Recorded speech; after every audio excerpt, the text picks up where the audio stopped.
want the person to draw the object as it is, or do you want them to blow it up to a really large scale? So you can be creative in your description. Today, I think it's gone really well so far. We've done like a art exercise where we sat kind of with our backs to facing each other, and our partner was holding an item and had to describe it to the other person to draw it on a sheet of paper. So I guess you can maybe leave out the 3D element of the item inside, but it's an hourglass shape. Thereafter, the entire body is green. Eyes, it has a red color outline.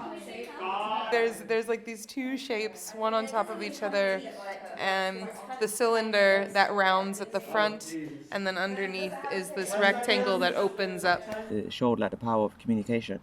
Something that might seem so simple, actually, you realize the way you see it is not the way that somebody else sees it, and I think that can be transferable to a lot of things in life. I'm not a drawer. I'm not visual arts is kind of a new thing for me. So I tend to write. So it's been really interesting to kind of think about the connections between writing and visual art. I'm not sure I'm ever going to be a drawer, but hey, never say never. I'm learning new stuff. I loved learning about painting on silk. I think about that as a person whose ancestry had connections to the silk route. It's beautiful seeing how you create the borders and then you work with the way that the paint would spread is like really unique, very specific. Would never have thought that it was such a different process, and it's really cool. Do you know in a film where it fades up to black, you do it on the camera.